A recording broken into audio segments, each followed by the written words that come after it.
Go.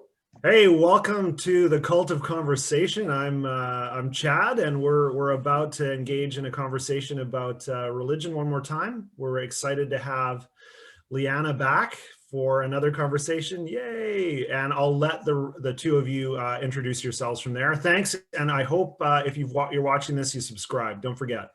Like and subscribe, man. Yeah, like and we subscribe. did pick up another cult member here just recently. Yeah. Anyway, yeah. All right. My name is Craig Shoemake, and so I'm co-host here with Chad of the Cult of Conversation. So Leanna, please. I am Leanna House, and I am a frequent guest of the show. The most frequent guest. And if I learned anything from our last recording, it's that I need a drink to talk about like religion and the nature of belief. I don't have any alcohol in here, man. Damn. Can someone send me some booze? It's still morning for me, so that's right. Yeah, you're 3 hours behind us. Hey, it's 2 p.m. on a Sunday. I feel like I can have a beer. Well, yeah, but he can't. It's not noon yet. I'm 3 hours behind you guys. Yeah. So my kids are still asleep. Like they're going to be annoyed that I'm talking this loud right now. Good. All right. That's a different podcast. We'll do that later. All right. So Craig, do you want to introduce the topic? Yeah. Okay. So after the wonderful conversation we had last time, we thought since everybody seems to have noticed some serious parallels, well, the people who know you, Chad, including me, of course, lots of parallels between the two of you, and the kind of communities, you not necessarily the types of communities, but the fact that you started off in a place of really committed belief, and then you went through all sorts of shit that ended up the other end, you were somewhere else entirely. And so we'd like to kind of get Chad's scoop on this now, so that we have everybody, it's out in the public, how we can compare these two stories. Well, and it's also because, Craig, Chad. Right. So I'm kind of playing the intermediary here, because while we were listening to you know him, but I don't. So I don't have his full story. Excellent point. Excellent point. And I'm an ex-Mormon bearing my soul to some Mennonite, and I don't even know what you don't believe. So how do I know if we're friends? So right? It's not fair. It's not fair. I got to interrogate you. It's only fair. You get. Oh my God! I'm asking the hard questions. I hope everyone cries. It's all on the table, man. I promise I will not cry. For sure. No, Craig. Our goal is to get Craig to cry. Oh, good luck with that. Good luck. I don't know, but no. So I even when we were doing your story, Leanna, it just became so obvious. And I had actually thought about this when you and I had conversations before, when we were at work or wherever, when you were telling me things like, this is kind of reminding me of some of the things Chad had gone through. And so it just seemed a natural point that we would have both of your stories and then have you guys just mesh it out, talk about it. And so the first thing that I want to know is your potted bio. The potted bio, yeah. Chad, lay it on us. Like an Amarillo. I'll do like the 2 minute short. Absolutely. Time. We'll do like what would you call that? Like a Back to the Future version, or no, an elevator pitch. Elevator pitch. Well, we called it the potted bio, which worked out great, I think, last time. Yeah. So for my history is really one of Protestant Christian, largely, but Mennonite heritage. My parents were both born in the world of Mennonites. My mom especially, a very conservative small town that was all Mennonites. Mennonites are, picture the Amish. Most people know at least something about the Amish. This is the Amish, but they don't dress differently. There are old order Mennonites who... So this is Amish light, is what you're telling me? Amish light, yes. Diet Coke of Amish. The English were from Satan, and the German, God spoke German for sure. And absolutely, yeah. And they were from the Ukraine. They were Mennonites who had fled the Red Army from persecution and were being killed, and they fled and found safety in Canada and the US. So what year roughly was that? So it depends. There were various different strains. Yeah, groups left at different times for different reasons, right? World War One was one period where people were fleeing. The Mennonites were given a lot of land that hadn't been traditionally usable by anybody in the Ukraine, and they became very successful farmers. So there was some history of jealousy there, and there was anxiety about them religiously once communism took over. And so my grandfather, they hid their Bibles in their attic, right? And if they were found with Bibles, they were killed often. And they killed thousands of Mennonites, right? Just because, and they're pacifists. Mennonites are people who are pacifists. They don't believe in fighting back. How many generations ago was that? That's This like is not World War even that. II. That's your grandfather's time. Oh yeah. My grandfather, he died younger, but my Oma, on my mother's side, she lived to 100, and she grew up there. So my mom both of my parents, their first language was German. They only learned to speak Not English Russian? when they went to school. No, not Russian, German. They were German speaking. The only person who could speak Russian in my family was my Opa.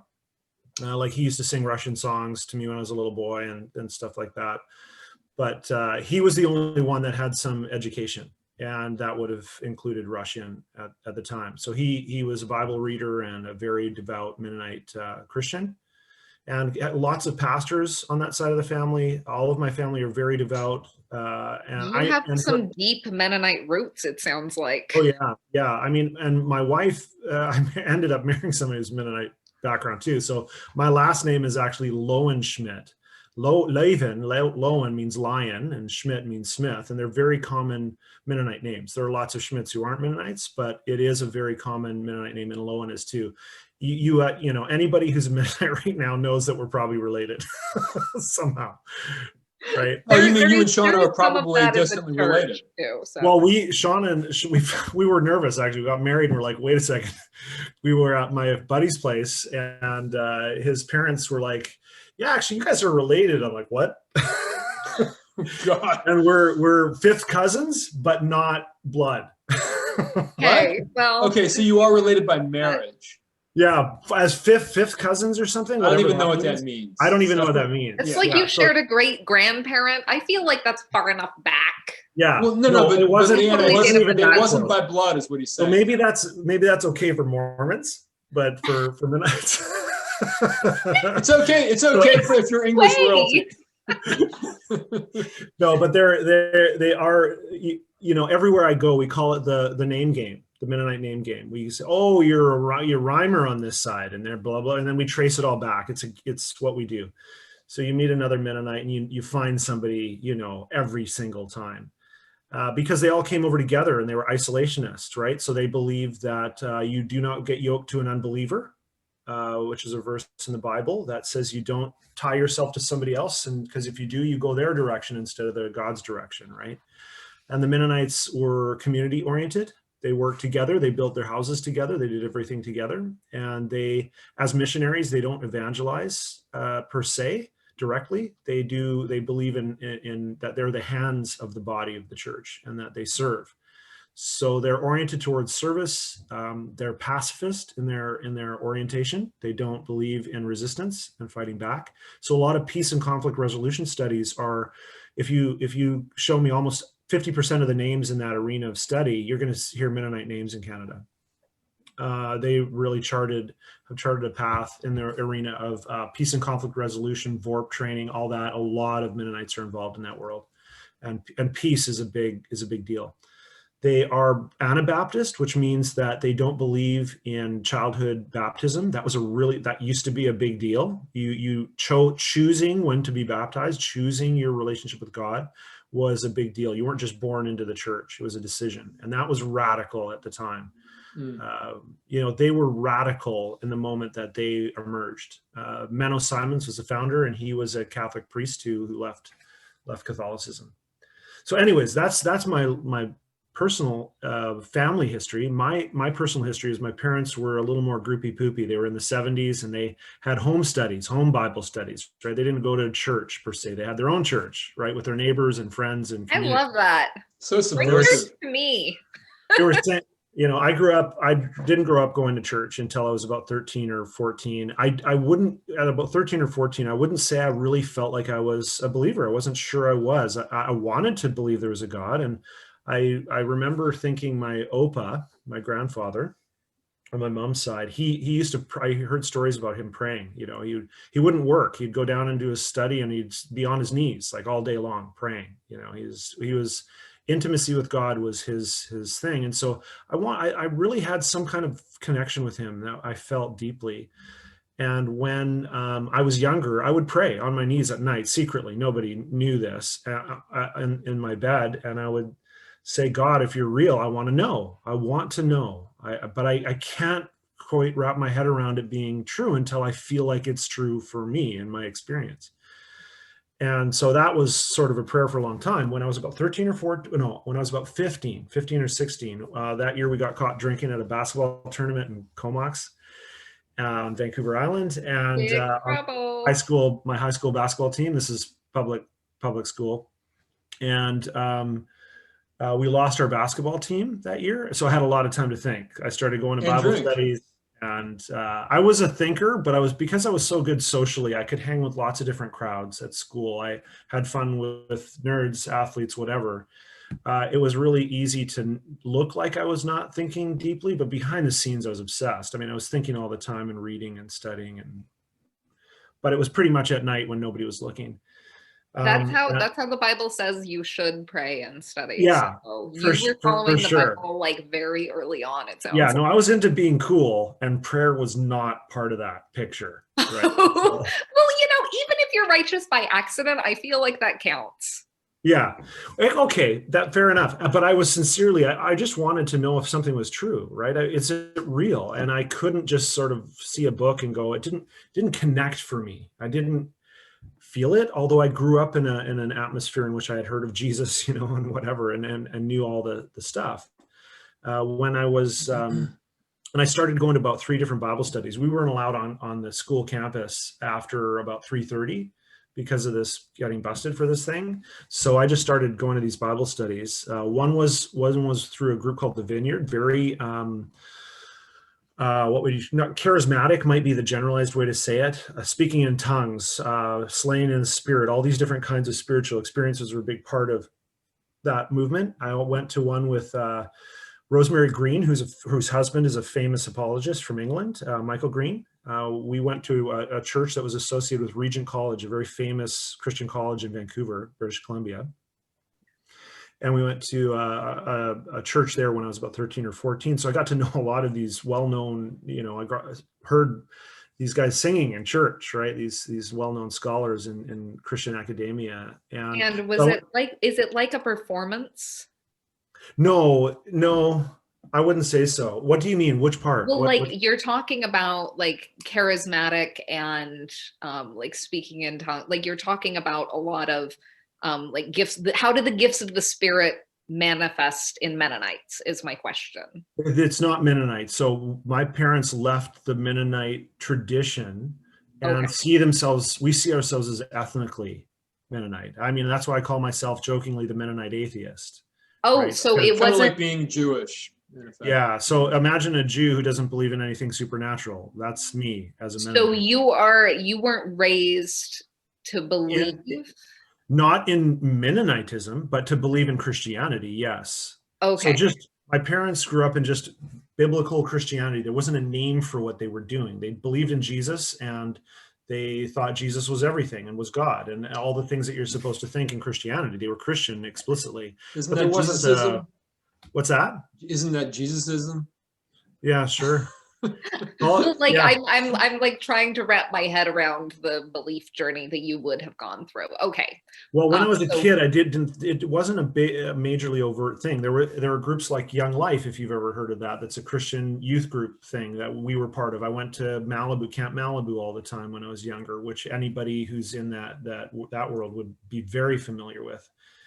Camp. So I did a lot of those things, but I didn't go to church, like nothing organized. I didn't have an organized religious experience. And my parents were very friendly to not imposing anything on me. We went to a First Baptist church when I was a kid, maybe 6 or 7. And we came home and my parents said, did you like that? Would you want to go back? And my sister and I were like, no. And they're like, okay, done. So we didn't go to church anymore. We just had our neighbors all moved to this one town, and they lived close to us, so they just came over. And my dad played guitar and they sang, and the kids hung out and ate M&Ms. Right? Your So parents just like trusted you to find your own morality. I don't relate to that at all. yeah, no, I don't think there was any, morality wasn't in doubt. This wasn't immoral. There was morality. It wasn't a specific. Well, like I say that in a value neutral type of a way, like Right. your own belief system, your own Oh, I like see. religious construct. No, my parents wanted me to, and this is actually part of the Mennonite idea, is that you have to come to this conclusion independently. And so that's not necessarily where they got it from, but it is within Christianity, and I'm not including Mormonism in this because I don't know enough to speak on that, but within Protestant Christianity, the whole break from the Catholic Church meant you weren't born into something. You had to commit to it. It was a relationship with God that mattered. You couldn't count on getting to heaven because you're part of the church. In Catholicism, you're saved as a group. Right. That's not the case for Protestants. That's where the whole idea of Protestant work ethic came from. The idea is you earn it. You don't just automatically get to go to heaven. And you can't pay your way out of it. And you can't pay your way out of it. Or you shouldn't be able to. And the Catholic Church like fucked that shit up. So that's right. They did. And the verses that they used have become the cornerstone of evangelical Christianity, which is stuff like the idea that when you go into the holy place of God, you don't need a priest to do that for you anymore. Because when Jesus died, that curtain opened, and now you have direct access to God through Jesus, and you can walk into the throne of God and meet God personally. And so they saw those metaphors as a way out of the universalist idea of the Catholic Church, which without breaking that, Mormonism could not have happened the way it did. Right. So Protestants really were radical in that sense. They individualized faith. So for you personally, when you were a teenager, we're on a scale of evangelical Christian on fire for Jesus. Well, my conversion was really radical. Like I went to one of these Bible studies, and a Vineyard one, and the guy explains or says, I feel like God has given me 4 words that represent somebody here. And I had been reading the Screw Tape Letters by C.S. Lewis. So it's a story about a junior devil and a senior devil teaching a junior devil how to tempt people. Fascinating psychological sort of study. And I was reading the Bible intensely and reading Kingdom of the Cults and all these sort of like Mormons were I remember that got it wrong, and everybody got it wrong. And all oh my God, what did you learn about me? Kingdom of the Cults. No, I remember reading. Mormonism was seen as one of the cults. Just one of the cults. You didn't have like fun names for us. Mormons. No, Mormons was sufficient, right? Mormons. If you were friendly, you'd say Church of Jesus Christ of Latter-day Saints or something, right? Yeah, LDS. But if you wanted to be a good Christian, you said Mormon for sure. Okay, all right. Yeah, and you people were right up there with what is it? The Jehovah's Witnesses in our minds, right? And so it's the same kind of thing. And also the other religions. That book, Kingdom of the Cults, also included descriptions of other religions. It's terribly uninterested in accurately representing. I remember spending a lot of time staying in the library, reading big sections of that book. Okay, terrible I keep on it's getting fascinating reading. The 4 words. The 4 yeah, words. So I'm craving for something to happen. I'm craving for my life to change. I'm praying all the time at night. I'm seeking really hard, and I'm very sincerely wishing for something to be real to me. And in one of these Bible studies, the more charismatic sort of version of these studies I went to was Barry Mitchell. He was a part of the Vineyard and left it and joined the church that we were at, and ran the youth group. And at this thing, he said these 4 words, and I can't remember what they are. I have it written down in a journal somewhere. It's like, anger, this, that, these 4 different words. It's sort of horoscope-like in its capacity to encompass anybody, but it felt meaningful to me. And I felt myself almost physically ashamed, not ashamed, like exposed, like I knew it was me he was talking about. I was shaking. I started shaking. And one of the things I had prayed all my life when I was younger, before this happened, was I wanted to be understood. I was really mystified by the problem of you and us, me being separate, and not really being able to know that what I was feeling was similar to you. Like, how do you understand somebody really? All we have is words, right? And so being understood for some reason was something I wanted from God, and I wanted to understand. And so that was a big thing for me. And when I went to this study, I felt like I was almost falling apart, like I was going to die or something. And then all of a sudden people started praying for me, and I was just bawling. I started bawling my eyes out. I'm just crying, and I felt forgiveness. I felt this amazing feeling. And then this one young woman, it was Heather. She came up to me and she looked at me and kind of grabbed me and looked at me and kept saying, "He understands. He understands." I was dying, right? Like, it was just, my brain was exploding. You're like 15, you said? I was about 16 by that point. That was later in the year. I was probably about 16. It was grade 11 year. And so you're like very open to joining gangs. Well, yeah, I guess so, right? This was an initiation, but I never felt anything like that. It felt like something else was doing it. Do you understand? It didn't feel like I was the one, like this was some kind of human experience. This felt like it was a transcendent experience, which is a very common thing, right? It's a worldwide, these kinds of experiences are very common. I spoke in tongues later in my 20s for the first time. But I was a different person. It felt like the day before I was living in black and white, and the next day I was in color. The world was suddenly 3-dimensional. When I read the Bible, instantly, the next day, it felt like I understood it all. Everything started to make sense.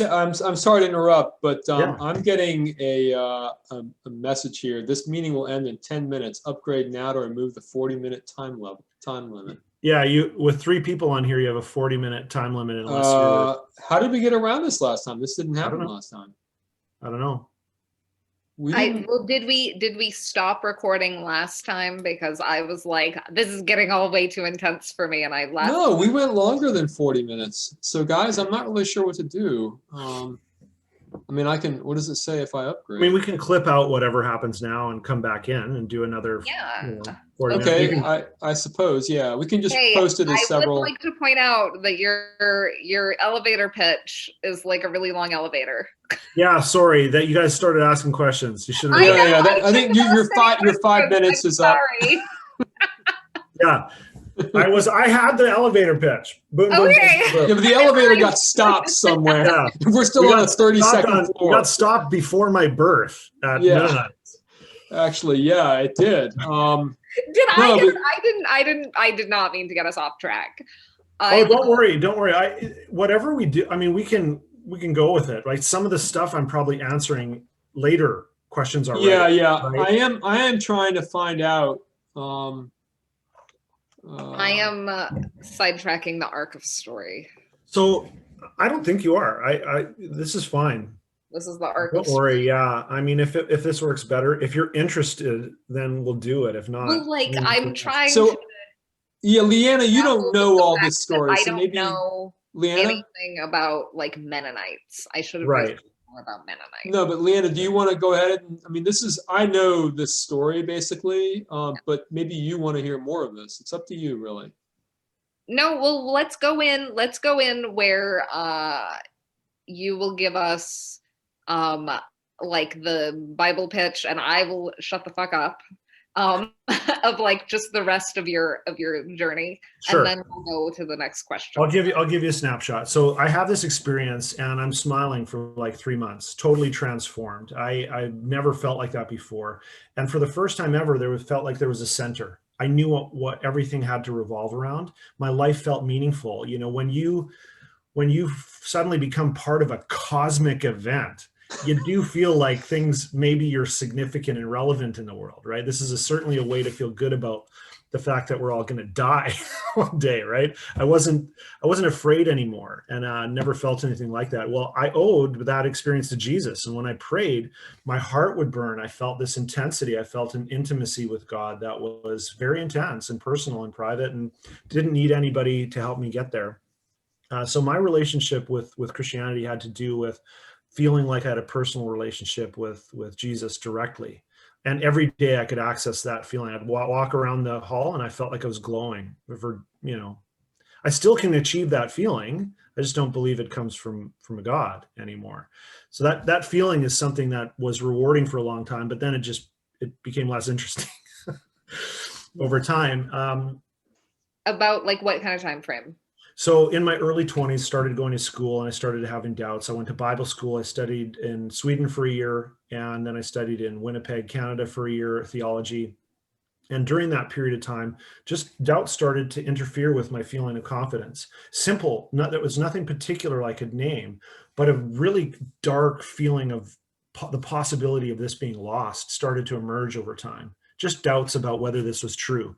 For me, it was never a question of there being some kind of moral problem with a priest, or like I'm resentful about the church, or I'm angry.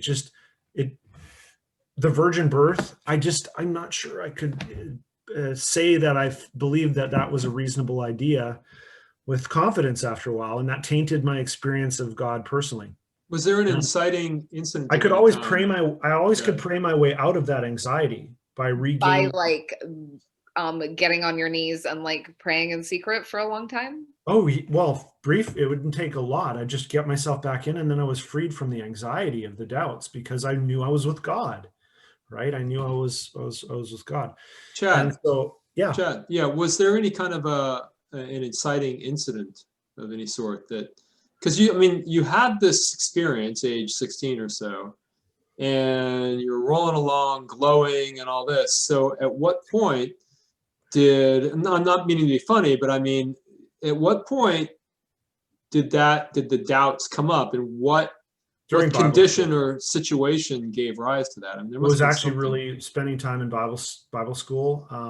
I don't think there was one particular thing. I don't have this. There was a moment, a dark night of the soul, where I started falling apart in Bible school. I was the room where people came to pray and have these experiences. Like I was the one who was, everybody sought out, and I was part of every prayer group, and I was looked at as a spiritual leader kind of thing by a lot of friends, and was good at converting people.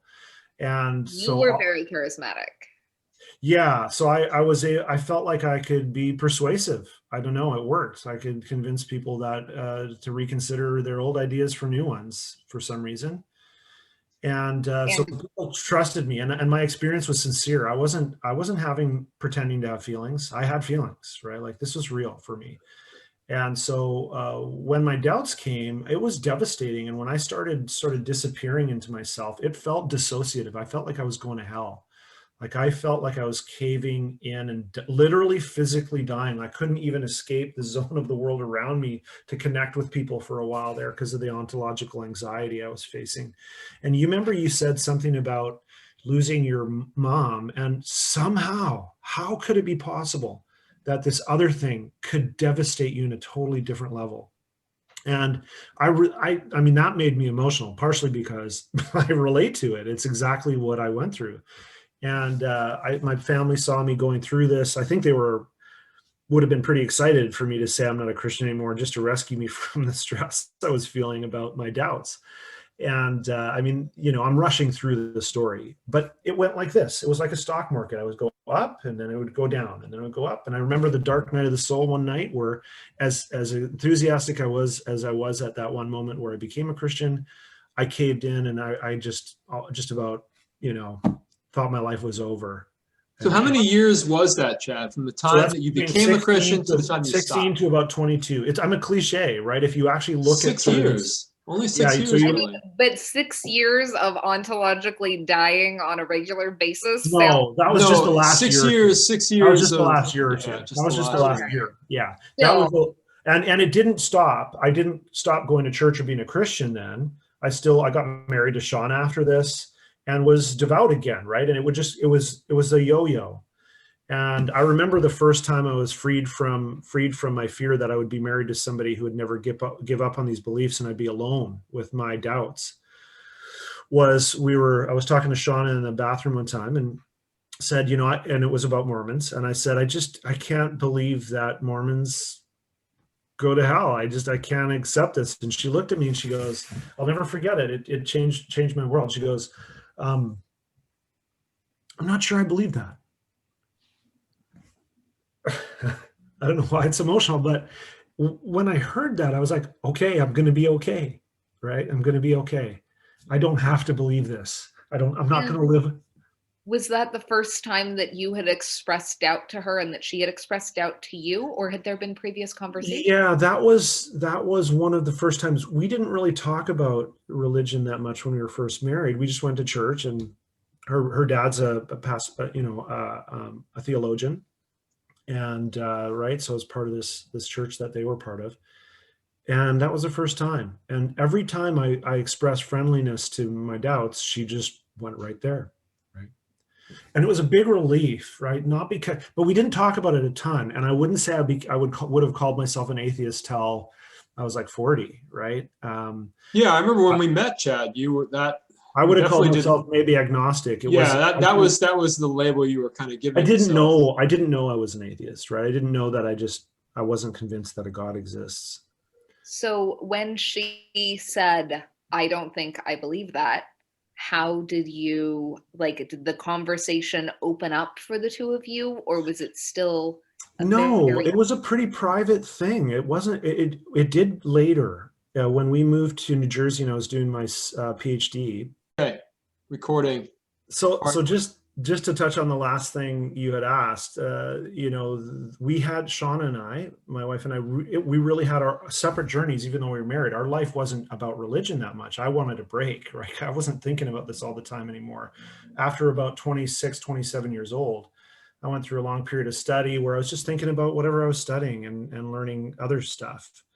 But we were still going on our own journeys. And it was really when I moved back to Canada about 6 years ago, and the years before that, a few years before that, where I felt like I needed to know who I was, because I'm going to be hanging out with my Christian crew again. And how am I going to explain myself? Who am I? I'm not going to pretend I'm not what I am. And that's when I started looking into what I really am, which is a non-believer, right? Have you ever wondered, Chad, how it would have gone if you had stayed in New Jersey? Or actually Virginia, I guess it was. Yeah, there wouldn't have been the same impetus to define myself clearly or engage in the same level of philosophical pursuit. Mm-hmm. It did become something that was rewarding. When I realized that I didn't believe, at first it felt like dying. I didn't feel safe. I didn't feel good. It was not what I was after. That's not what I wanted. When I pursued my faith, I was not looking to find a way out. And in that way, it's very different than your story, because for you had access to documents that would show that Joseph Smith wasn't doing things that were legal, or, there was this history, whereas I didn't have access to that. We had the New Testament is the versions of the stories from the believers. There's no sort of historical access. So what I'm hearing is that my journey was outside forces impinging upon me, while your journey was inside forces pushing out. All you need to doubt whether the Bible or whether Christianity is true is the Bible. It's just not a very good moral document. It has terrible advice, and yet so many people buy that. It's also super old. Like back in the day,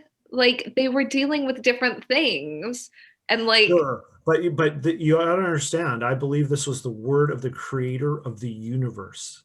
You don't go delivered to you, and all of the hands that touched it in between were led by God to put it into this book in your hot little hand.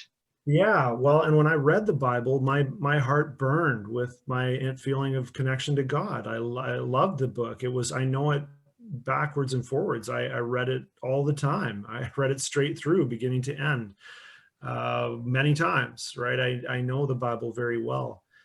And it was something that I treasured. And it was a literal document to you, a literal document of the truth as close as we know it. Yeah, I mean, the stories I believed were true. I mean, I wasn't sort of obsessed with the idea that it couldn't have been possible. There were some technical glitches on a few of the words, but I believe that it was inspired by God. Okay. And when you confront that, when it says things that don't make sense, and when you talk about, you know, the creation story gets everything wrong, the order of creation is completely out of And there whack. are competing stories.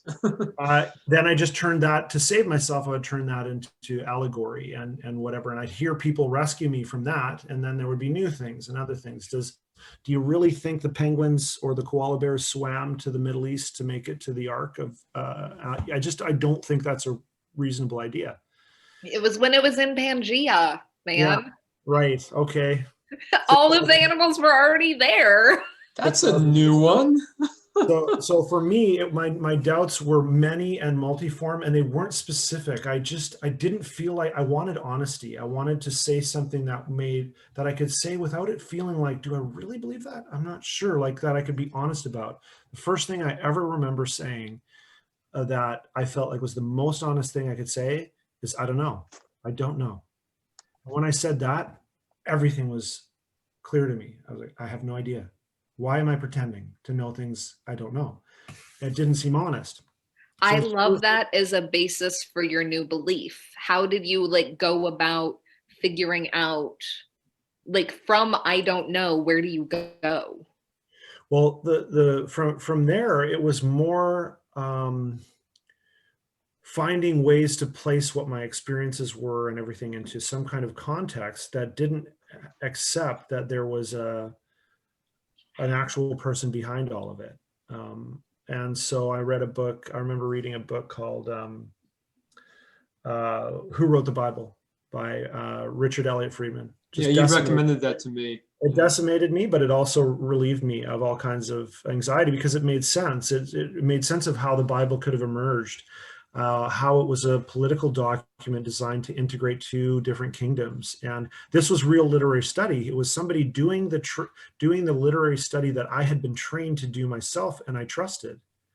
Yeah. And this is where I related to some of what you said. When all of a sudden you have new models of trust and you're locating trust outside of some authority to reason, to evidence, it gets pretty hard to sustain some of this stuff, in my opinion.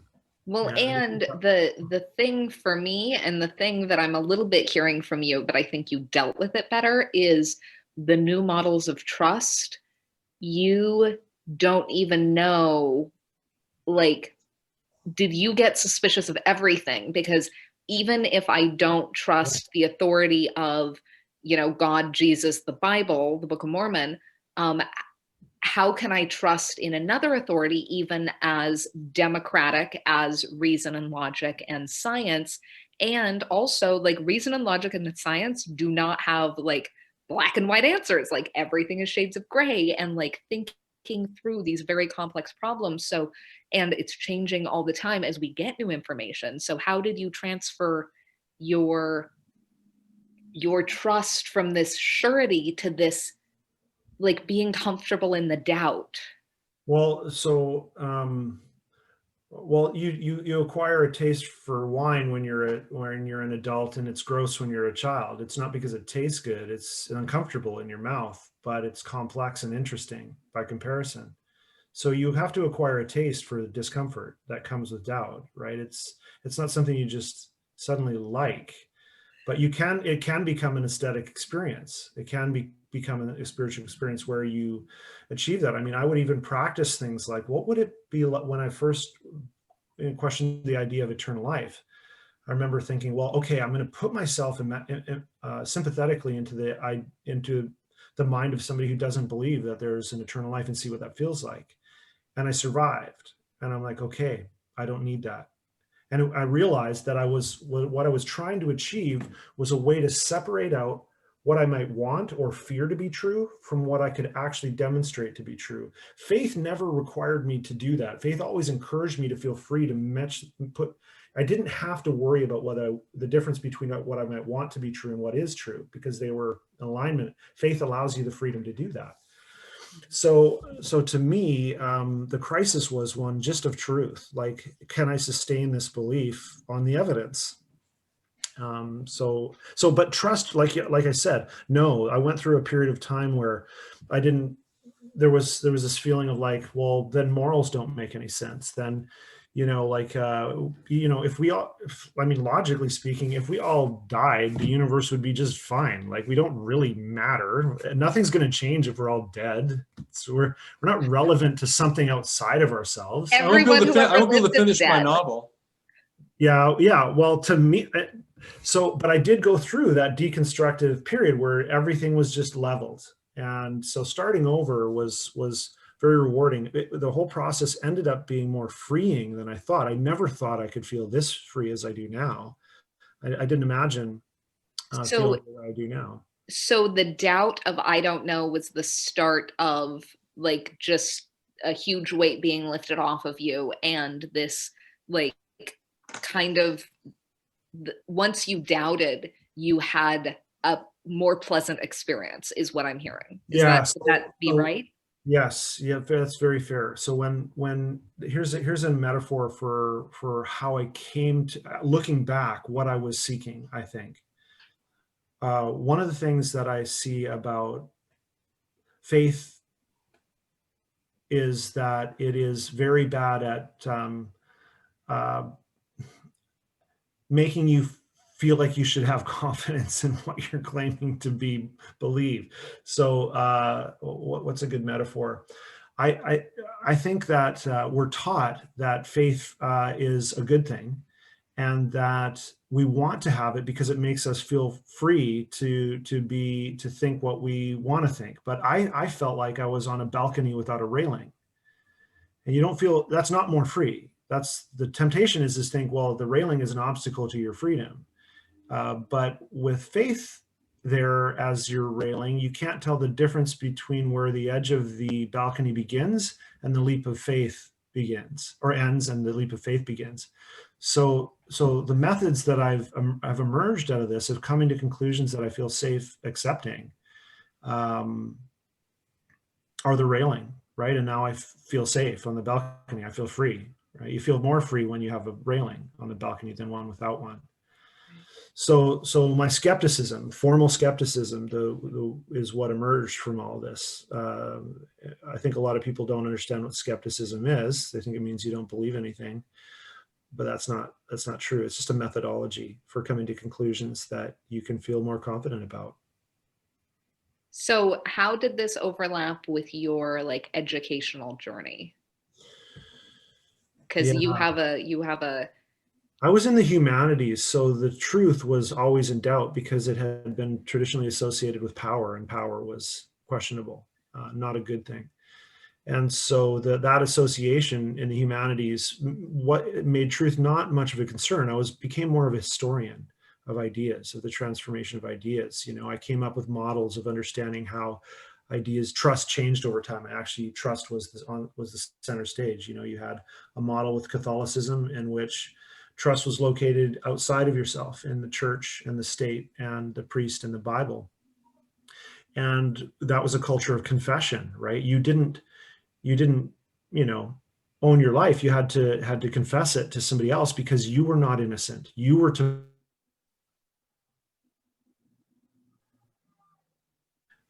that changed with the Enlightenment. With the Enlightenment, all of a sudden, the location of trust went to reason and empiricism, and sciences started emerging. And when trust was relocated to sources of knowledge outside of the self and went to sources of knowledge within the self, all of a sudden the location of innocence changed too. And Rousseau came along and said, every man is born in chains, and it's culture that's the problem. And now we're born innocent, and the church is to blame. And it shifted the location of innocence and the moral center to the individual. And so that's a culture of critique. So it went from a culture of confession to a culture of critique. And now we're at what I would call a culture of complaint. but so I came up with these kinds of ways to understand how I got to where I am, how history unfolded, and where I fit into that history. That's what I really got out of my studies, was where I am historically, how I fit into the world I'm in. And would you say that your educational journey and your going to school and then your continued self-education was a parallel to your belief journey? Like, I'm thinking of my my experience where my stepmom said, "Can you have an educated Mormon?" And I education as the enemy to belief, I guess is what I'm saying. Yeah, so there definitely were people that were, I think most people were actually surprised that I was intelligent, right? Like, I mean, I was, most of my family, I don't think people thought of me as an academic. My thinking was pretty private. I failed everything in high school. I got the same year I got athlete of the year in grade 10, I failed phys ed because I just didn't go to classes. So I wasn't a studious person in terms of performing for schools. I was studying stuff I wanted to study privately behind the scenes. So when I went to study, it was surprising, I think, to people. Although in my mind, I had always pictured going that direction. I had always imagined myself as a professor for some reason. I don't know why. I can't You explain. look like a professor. Yeah, well, yeah, the glasses help. You need the goatee back, man. The book behind you helps. Yeah, talking like a super nerd with books behind me. I mean, talking like a super nerd about the nature of belief. Yeah. Well, my nerdiness had to be private because it didn't help me socially very often, right? You were a secret nerd. Yeah, so I was a secret nerd. But when I went to school, there wasn't the same dichotomy that you faced in terms of stress about education. Mennonites were very proud of you if you got a PhD. This was something that everybody thought was great. I was the first PhD in my entire family on both sides.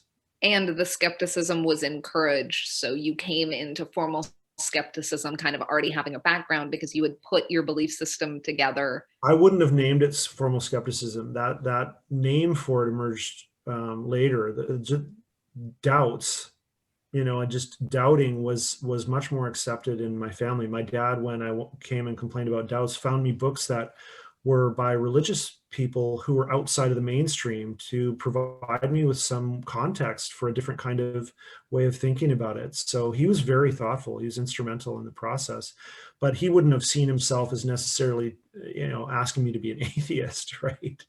I don't think that's what he was after, as he's an Anglican priest, right? So he became an Anglican priest. So he had his own transformation. Mine was just a little more extreme. But I am grateful that my parents didn't impose on me anything ever. When I came home and told my parents that I was falling apart, my faith was falling apart, and that I didn't know if I could call myself a Christian anymore, I think my mom was relieved because she knew how committed I was, and it made her a little nervous. Right? I was, ready to preach in the streets in Europe and everywhere, and be a missionary. That's what I wanted to do. Wow. So I think they were relieved in that sense, but academia was always my destiny. I found it a relief not to have the religious element on center stage and think just about that in the context of a bigger world, to put it into history, into literature, and to have experience, to realize that when I read William Blake, I had the same experience I did when I read the Bible. It was very confronting.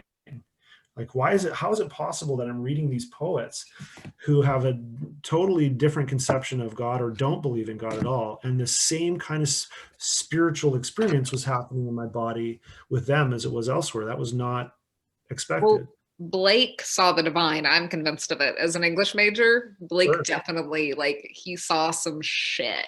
Blake was the reason I went into literature. So that's why I plan to go to Rutgers because of somebody there who's working on Blake. I ended up not working on Blake, but was it his Heaven and Hell or his Songs of Innocence and Experience? All of it. I mean, there were other. I mean, I used to say my favorite line from his was, "The vision of Christ that thou dost see is my vision's greatest enemy," and he always talked about stuff like he would say things, when you look at a tree, you see a green thing that's standing in the way, whereas I see the holy host of angels crying, holy, holy, holy is the Lord God Almighty. This was, I felt like I related to that. I would love to have met him. Yeah. So, I mean, but he, you know, as far as the truth goes, I mean, I went multiple times to see his engravings in the Met when they came. They did a special thing in the early 2020, would have been 2010s, something like that, 2011, and went just over and over and saw the engravings and stuff, and was obsessed with. You mean the actual engravings were there at Rutgers? Yeah. Oh, good heavens! Yeah, there was a whole Blake wing. So they were basically moving his stuff around the planet on show. Yeah, there was somebody who had a collection that was a very impressive collection that they were donating out. Oh my To goodness! various places. I certainly didn't miss that. So in all of your formal skepticism and education, like, where do you land now? What do you believe with a certainty? I don't think certainty is a thing. I don't think it's available for anybody on any level. I mean, I think we can call certainty 1 + 1 is 2, but on certain levels of existence, we know that may not be the case. On the quantum level, there are, a thing can be there and not be there at the same time. So what about the self? The self? Can you know anything for a certainty about the self? Well, the only thing I know for certain is that something's happening, right? Like that. There's Everything is happening. Well, I don't know if everything is happening. I know that there's something happening to what we call me. That's it. Descartes called it I think, therefore I am. Right. That's the only thing that I know with certainty. But you build from there. You build what is probable and likely from that basis, and you move up in ladders of probability from that position. I think that's the only thing that's certain. I don't, as my body an ideal form, I don't think so. That doesn't seem like a good idea to me, but it's logically possible. But I'm not certain. I would never claim certainty. I think it's irresponsible to claim certainty on anything you can't be certain about. But then how do you get out of bed, and how do you the thing that I liked about religion is that it's shorthand, and you talked a little bit about this too. Like, the belief lets you marry lived experiences with actual truth, I think is the metaphor that you used. Yeah. So I find now you can't. Yeah, so I don't think I like the truth better. I like honesty, Chad. I think what honesty. you're saying is you like honesty better. Yeah. I value it. I think it's worth it to suck it up and not be a chicken about reality. And to live in this place of probabilities where you could be wrong about fundamental assumptions of the actions that you're taking on the world. Because I don't need something to be true, or my desire for something to be true has no impact on the truth, right? So why would I let that participate in what I understand as true? So if this is what I like about science, you had mentioned before, it's constantly changing. Well, the problem with religion is it isn't. It doesn't change. So what I value about science is that it calls its conclusions theories. It doesn't. And we think of theories as just the best guess. In science, it's the highest level of understanding, and it's an open hand, right? If there's a belief that you and I have between us, and I hold it like this, it's because it's not violent. As soon as you cling to something, you become attached to it. It becomes violent, in my opinion. And so it's ethically irresponsible as well as intellectually irresponsible to pretend to know things you don't know, or to attach yourself to beliefs that are not in evidence. It's not. The world is better when more people believe fewer things because they actually want evidentiary requirements as a basis for their beliefs. It's demonstrably true. I mean, you look at the better angels of our nature, and we like to think that, well, it's okay. Steven Pinker. It's okay if these people, believe in a little bit of spiritual this or that, it's fine. Well, if it's not true, it's I don't think it's good. I think it's ethically irresponsible. I think you're being immoral. Wow. How does that strike you, Leanna?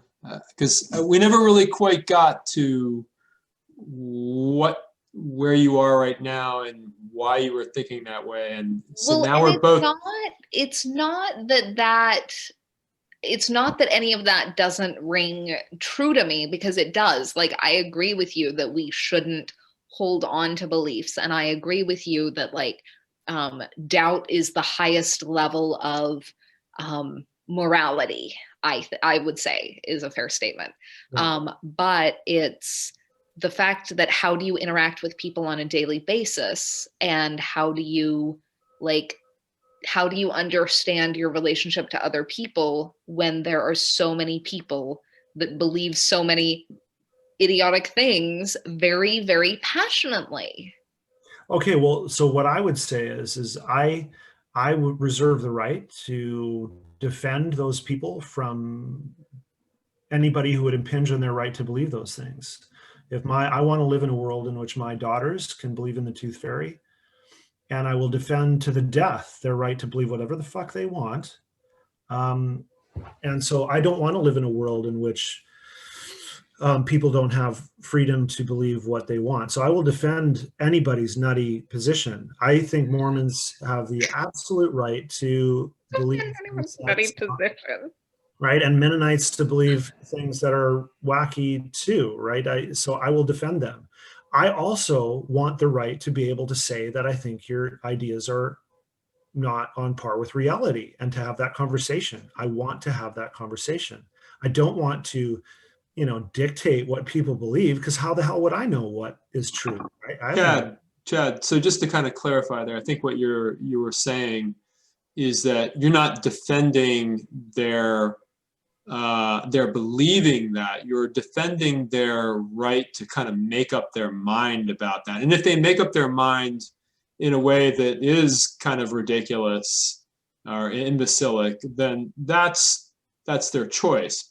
So what Sure. you're defending is their right to make up their mind. What I care about is not what you believe. I care about why you believe it. Do you have a good reason? I don't care what your content is. I will defend your right to have whatever content you want, as long as it doesn't harm me or my family or anybody else. Yeah. So as far as I have ethical limits on what I think is acceptable, if we have a text that says, cut off the hand of every third child or whatever, we're just not going to accept that. I'm going to fight to make sure that no child, whether they don't have the right, just because of a religious text, the creator of the universe doesn't get to decide to cut off the hands of every third child. There are limits for me there, but they're ethical limits. So I'm a secular humanist. As far as beliefs go, I would describe myself as a secular humanist. An atheism doesn't tell you anything about what somebody believes. Do you believe in, like, the most good for the most people? Like, what kind of... If you're asking whether I'm a utilitarian, I don't like the term, but I'm a kind of a functional utilitarian. Yeah. Okay. Yeah. Well, I believe that if there's no external source of telling us what's meaningful, what's meaningful is what's meaningful to us, and what's good is what's good for us. And it's good for us to live in a moral world. We wouldn't have survived if our ancestors didn't embrace morality. We would have killed each other.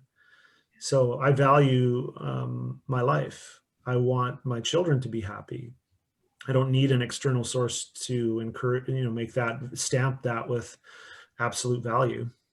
Doesn't matter. And your belief that, by extension, everyone else should be allowed the same.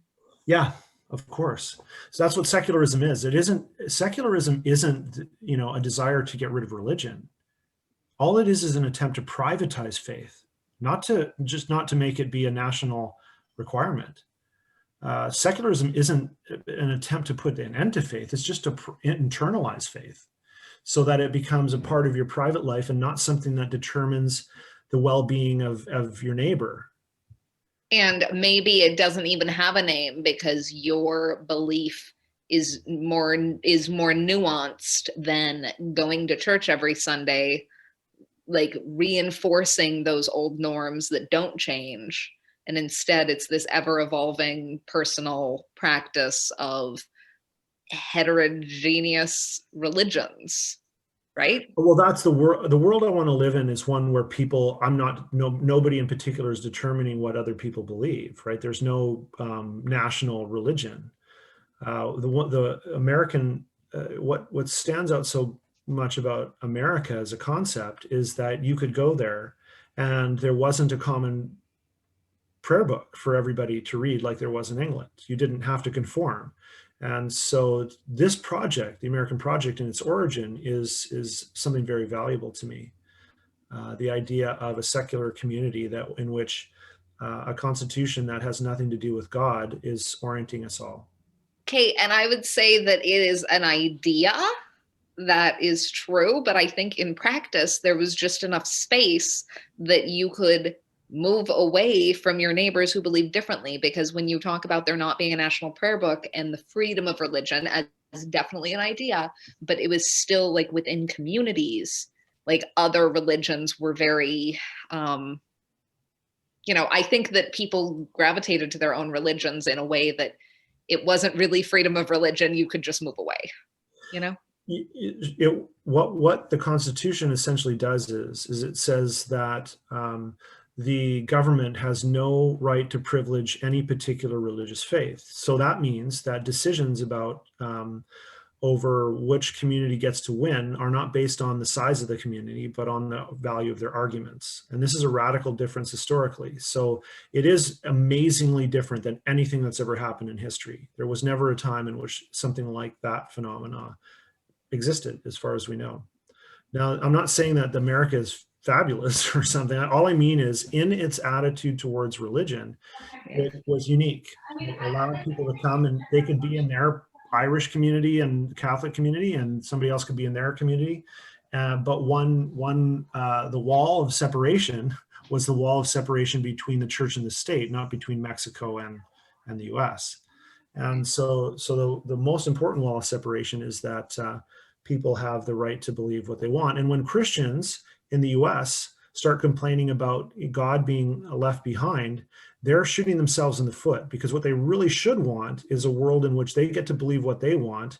And if they believe that it's okay for them to dominate, well, what if the new group comes in and they're bigger and they dominate? Are they going to want that? No, nobody does. Secularism isn't the threat to Christianity or religion or Mormonism. Secularism is a solution, a peace and conflict resolution model for religions. Wow. Just an FYI, guys, we've got 8 minutes. Well, then left let's to do this. an 8-minute question, Craig. What do you think our 8-minute question is? Oh, I don't know. I mean, is there Do you want to something ask else? about morality? I get the sense that morality is something that's interesting to you. I mean, it's very, yeah, that's, I think that's. I have a question. Can you guys hear me? I'm getting the Yeah. sense that you can't. We Yeah, can hear hear me? you. Yeah, we Okay. can hear you very well. I can hear you All pretty right. well. Yeah, go ahead. No, you go ahead. What? Ask me You, something. well, like, so if you could convince someone to think something or like be director of the universe for a minute over America, like what would you want to convince everyone else of? Like what one, and not like believe in secular humanism, like what's one, a littler piece? Modesty, intellectual modesty, caution, a willingness to hold back commitment until there's warrant based on evidence. So you would Intellectual be a God that didn't infuse us with certainty. You would be a God that infused everyone with doubt. Well, assuming the world we're in, if I were to come in and accept the world we're in, which if I was a God, I wouldn't, because it's garbage as a construction from a God's perspective. It's a fallen world. Like if there's a God, he's not awesome. A design, this is a terrible design. Yeah, I mean, children can get leukemia at 2 years old, but we can't fly. That's ridiculous. Like that's a stupid rule. Like he could have he puts limits on our ability to jump, but Well, not he could have like, but not on what diseases are acceptable, right? So there's no cap on that. That's shitty. and the like self-interest of the group and the self-interest of the individual do not align. I think that Yeah. that's a really bad plan. Yeah. Well, evolution is a stupid idea if you're a god. Seriously, like 99% of every species that's ever existed is extinct. Stupid. And What about testicles, right? Like why? Why would they be outside your body? Why for humans? Everybody else gets to have them inside where they're safer. well, No. okay, like Most male the animals do not then- have their testicles on the inside. No. Yeah. Okay. You look at a bull or a dog, or Appendix. Seriously, this is a stupid. that's a vestigial. There are 100 like things grow until they run out of food and then they starve. That's a terrible plan. That's stupid. And laryngeal nerve, like the nerve from your larynx goes down through your heart and then back up to your brain. Like this is stupid. You know how long? It's about 40 feet in a giraffe. Like that's not a good idea. Like why? Joints don't last more than like 30 years, but we live 80 years. That's Right. dumb.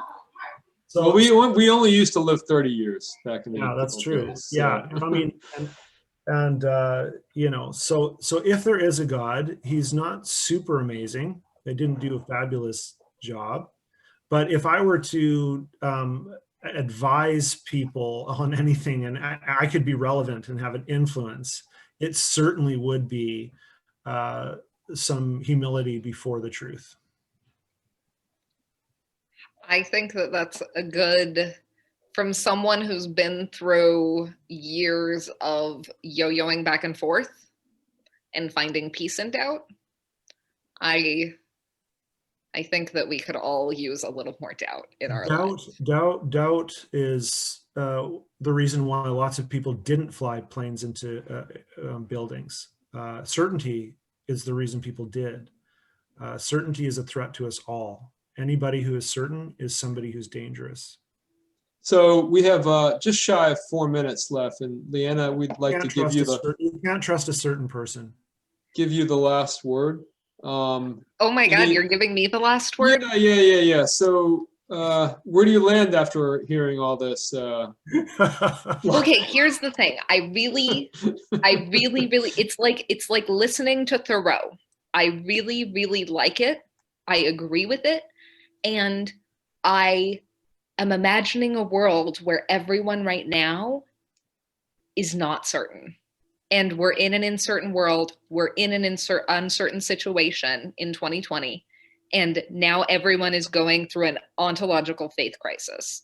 Like, well, that would be awesome, because right now what people are going through is obsessive commitments to avoid that feeling, right? So right now the threat is the opposite. So their bad feelings are a cure for us all. It's just nobody sees it like that, right? Oh yeah, they don't embrace the disease.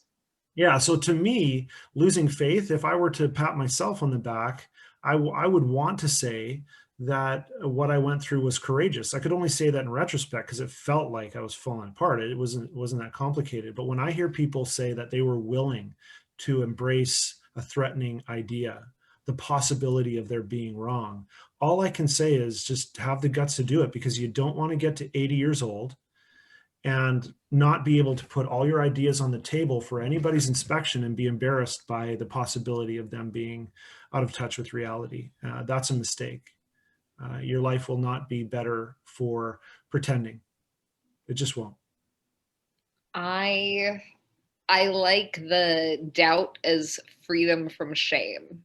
Like doubt and shame are diametrically opposed. That's well put, Leanna. When you go to a science conference, you find lots of arrogant people, but you don't find an arrogant method of engagement. What you find is everybody who's arrogant hedging and going, well, there might be somebody who knows more than me, and they're all cautious, right? They're dicks. Maybe they're, totally arrogant as people. You go to a church and you find this humble pastor willing to make claims about how the universe began.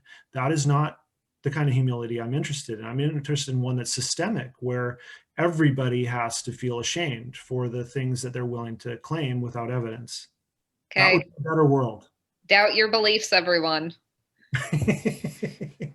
Wow. And then doubt your doubts, and then believe your doubts, and then doubt your beliefs again.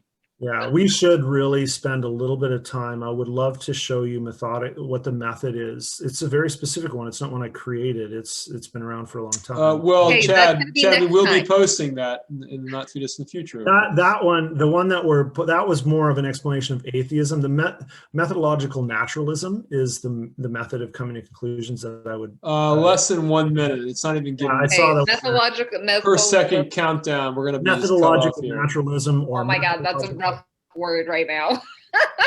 Methodological. Maybe we can have a conversation about some of that stuff sometime. That would be really Okay. fun. Okay, that sounds amazing. All right. Leanna, let's go hiking sometime in the not too distant future, okay? Thank you All for right. joining the Cult of Conversation. Please subscribe and come keep your eyes out for us next time. We're going to have another conversation. Hopefully Leanna will join us again and we can interrogate each other. Cheers and thank you. Cheers. Bye-bye. Okay, thanks.